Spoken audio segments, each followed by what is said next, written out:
I did do charity work before I was famous. When I worked at the Students' Union, the University of London, one of the first big charities I got involved with was the Terence Higgins Trust, the big AIDS charity, and it was mid to late 80s, and people were like, what's this new thing called AIDS? What is... I mean, it's gone from strength to strength now. It's doing brilliantly. It's gone global. Got its own day and everything. 1st of December, World AIDS Day. I don't think it'll ever pick up like Christmas. We don't do anything in our house. There's no decorations. But I discovered something. You're still learning. The first HIV virus was a combination of 2 separate viruses that combined in rhesus monkeys, and it made this rudimentary form of AIDS. And it was fatal to them, but this was passed to chimpanzees. Sometimes chimps would get a bloodlust and eat a rhesus monkey, and it evolved and mutated in chimps. And because we're 98.6% genetically identical to a chimpanzee, it was able to be passed to humans. And the first human contracted AIDS when he was chopping up chimp meat and cut his finger, although that's the excuse I'd have given.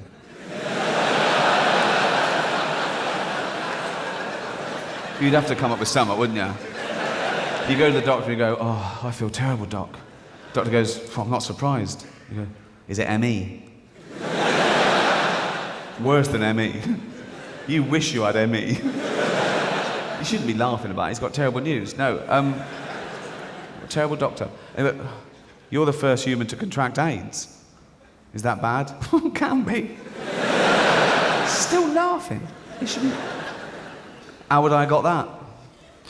2 ways.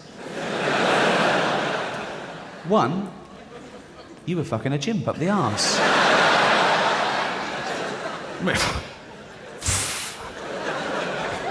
Fucking a chimp up the arse? Me?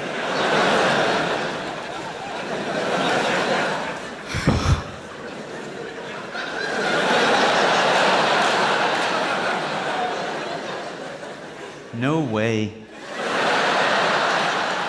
How else could I have got it? Oh, I don't know, you could have been chopping a chimp up, cut your finger, that one. Choppy, chimpy finger, one. I bet he went straight out to the jungle and found that chimp and went, you gave me AIDS. Oh, what? You gave me AIDS. I gave you a blowjob, shush. No, I got AIDS from you. Well, where did I get AIDS from? From eating monkeys. I don't eat monkeys. You're either eating them or fucking them. I was eating them.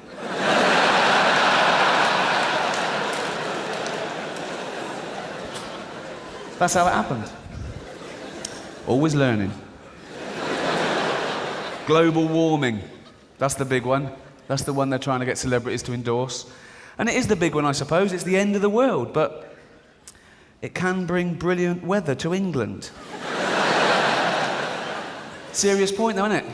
How would you go to Bob in Yorkshire, who's had a lovely summer, he's playing cricket and barbecuing, and you go, it's all got to stop, Bob. All got to stop.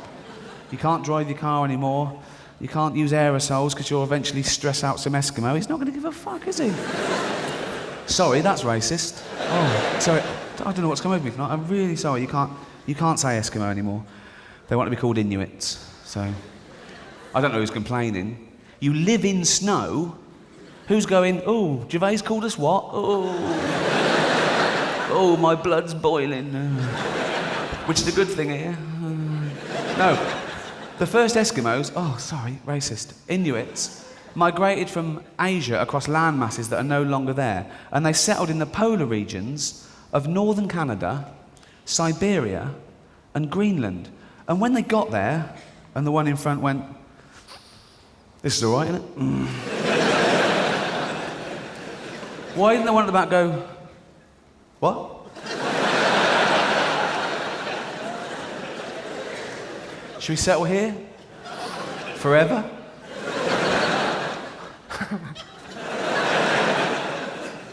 Are you serious? Yeah, why not?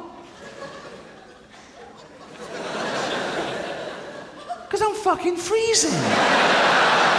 Let's keep walking, let's find a tree. Fucking hell. But the scary statistic that I've heard about the erosion of this planet in recent years is that by 2030, there'll be no fish in the sea. According to a CNN report, best estimate, no fish by the year 2030. And I blame Comic Relief. Remember that stupid slogan they came up with? Give a man a fish, and he'll eat for a day. Give a man a fishing rod, and he'll go fucking mental, won't he? Another one. Give me that. Give him a fish, greedy bastard. Comic relief. Not a year goes by where Richard Curtis doesn't call me up and go, "Oh, Ricky, Africa's still the poorest place on the planet. It's riddled with AIDS and famine. It's war-torn. Would you like to go there?" And no, it sounds fucking awful. You're really not selling it to me, Richard. Once he's called me and it wasn't about that. He offered me a part in The Vicar of Dibley. And I said, "Tell me about this Africa trip again." Oh, she started it. It's not a disease.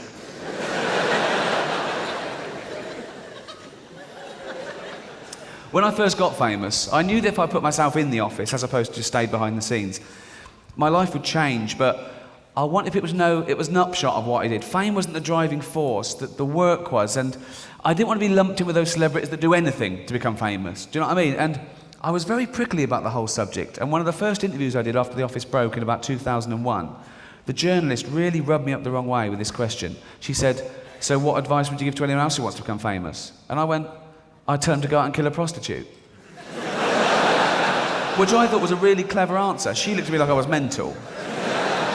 And I didn't do this bit in Ipswich.